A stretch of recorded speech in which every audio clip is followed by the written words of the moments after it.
Hello दोस्तों, एक बार फिर स्वागत है आप सभी का हमारे चैनल पर। मेरा नाम है वरुण और हम बात कर रहे हैं इतिहास की। इतिहास में हम आधुनिक भारतीय इतिहास पे चर्चा कर रहे हैं, जिसमें हम समाज सुधारकों की अभी बात कर रहे हैं। बहुत सारे समाज सुधारकों की हमने बात कर ली है। राष्ट्रीय आंदोलन जो भारत में राष्ट्रवाद के लिए चलने वाला है, उसमें इनकी महत्वपूर्ण भूमिका है, क्योंकि पुनर्जागृत किया है इनने लोगों को, जनमानस को पुनर्जागरण दिखाया, इसीलिए पुनर्जागरण काल इसको कहा जाता है। बहुत सारे समाज सुधारकों की हम बात कर चुके हैं। इसी श्रृंखला में जो हम बात करने वाले हैं वो बात करने वाले हैं आत्माराम पांडुरंग की।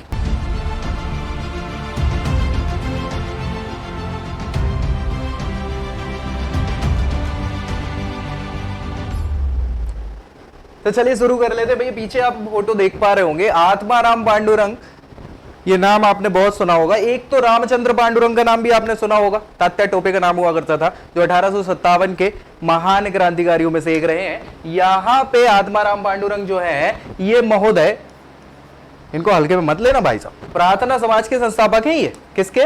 प्रार्थना समाज। और प्रार्थना समाज जो है, जैसे बहुत सारी समाज हम अभी तक देख चुके हैं, जैसे हो गई ब्रह्म समाज, ठीक है, ब्रह्म समाज। ब्रह्म समाज के अलावा हमने आर्य समाज की बात कर ली, है ना, आर्य समाज। ऐसी ही एक और नई समाज सुधार के लिए ये समाज जो है, प्रार्थना समाज जो है, संस्थापित करी गई थी। और उनके संस्थापक कौन है? आत्माराम पांडुरंग। हालांकि अकेले ये नहीं है, इनका महादेव गोविंद राणा जी और भी बहुत सारे, रानाडे साहब के अलावा भी बहुत सारे लोगों ने सहयोग किया था, लेकिन प्रार्थना समाज भैया बहुत ही इंपॉर्टेंट है। संस्थापकों में सबसे प्रमुख नाम इनका ही आता है, इसीलिए इनको पढ़ना बहुत आवश्यक है। क्या है प्रार्थना समाज में, इस पे हम डिस्कस करेंगे, लेकिन पहले थोड़ी सी हम आत्माराम पांडुरंग साहब की बात कर लेते हैं। तो भैया आत्माराम पांडुरंग तो हमने नाम सुना ही है, लेकिन पूरा नाम इनका तुरखड़ेकर। 1823 में इनका जन्म होता है और 1898 में इनकी मृत्यु हो जाती है। ये एक भारतीय चिकित्सक हुआ करते थे, याद रखिएगा कौन हुआ करते थे? चिकित्सक, मतलब डॉक्टर साहब हैं, ठीक है। सो आत्माराम पांडुरंग साहब के सामने डॉक्टर भी लगाया जाएगा, है ना, तो डॉक्टर आत्माराम पांडुरंग साहब, ठीक है भैया। ये बहुत बड़े समाज सुधारकों में इनका नाम आ जाता है। क्यों आता है? क्योंकि प्रार्थना समाज की स्थापना इन्होंने करी हुई थी। इसी के अलावा अगर बात करें, so Bombay Natural History Society, Bombay Natural History मतलब इतिहासकारों की बात चल रही है भाई साहब। इतिहासकारों में जो इनकी सोसाइटी थी, नेचुरल हिस्ट्री सोसाइटी के दो भारतीय लोग जो थे इस पे, उसमें सह संस्थापक थे। इसके सह संस्थापक मतलब एक और व्यक्ति इनके साथ थे, दोनों को फाउंडर जिसको कहा जाता।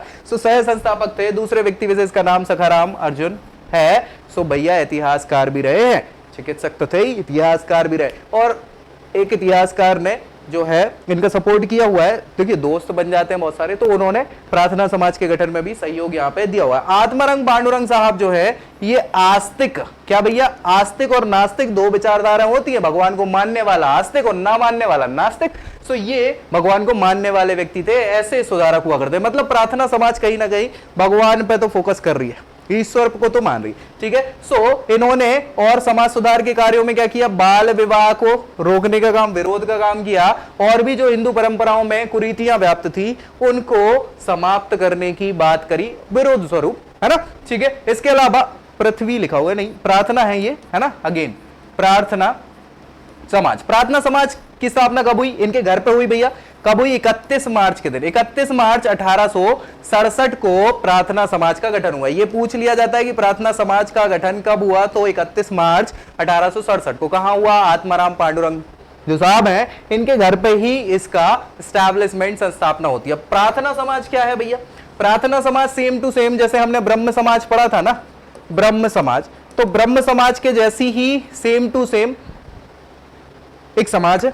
समाज का मतलब सुधारवादी समाज है, और इसमें भी ईश्वर को माना जाता है। ऑब्वियस सी बात है, ईश्वर की मान्यताएं हैं, लेकिन बस ये ईश्वर प्राप्ति को कैसे बोलते हैं कि भैया प्रार्थना करें आप, प्रार्थना के साथ ही साथ जो लोग बाग हैं उनकी आप क्या करें? मदद करें, ठीक है। सो समाजवादी जो सामाजिक बुराइयां हैं उनको दूर करें, लोगों की भलाई के साथ कार्य करें, ऐसा ये समाज जो है लोगों को मोटो देती है, यही प्रार्थना समाज है। बस क्या होता है कि प्रार्थना समाज का बहुत सारे लोग प्रचार गलत कर रहे थे। उनका मानना था कि ये ईसाई धर्म से ओतप्रोत समाज है प्रार्थना समाज, तो लोगों ने इसका विरोध करना चालू किया। हालांकि ये जो जितने लोग आप देख रहे हैं, चाहे वो महादेव गोविंद रानाडे जी हो या आत्माराम पांडुरंग साहब हो, ये बड़े बड़े लोग हैं, तो इन्होंने इन जो इनके खिलाफ जो चीजें फैलाई जा रही थी उसको सही किया, और भैया प्रार्थना समाज जो है बहुत बड़े तौर पर उभर के आया। क्योंकि आपको बता दूं कि ये भाई महाराष्ट्र के, बंबई के ये भी है, बंबई में ही कौन है, महादेव गोविंद रानडे साहब भी है। सो बंबई मतलब महाराष्ट्र। महाराष्ट्र में मध्यकाल में बहुत सारे संत हुए हैं जो हमने मध्यकालीन भारतीय इतिहास में डिस्कस किया था। जैसे हमने संत ज्ञानेश्वर साहब की बात करी थी, संत नामदेव की बात करी थी, संत तुकाराम की बात करी थी, है ना। सो ये सभी के सभी जो संत है उनकी जो भावनाएं थी उस समय की, उन्हीं भावनाओं का समायोजन कहां मिलेगा आपको, प्रार्थना समाज में मिलेगा। ठीक है भैया। सो यही सारी चीजें हैं यहाँ पे किसकी, आत्माराम पांडुरंग साहब की। और इसी के साथ क्या है, समाप्त हो जाता है आत्माराम पांडुरंग साहब के बारे में डिस्कशन। नेक्स्ट वीडियो में हम बात करेंगे एक और समाज सुधारक की, जो कौन है, ईश्वर चंद्र विद्यासागर। तो मिलते हैं नेक्स्ट वीडियो में, तब तक के लिए जय हिंद।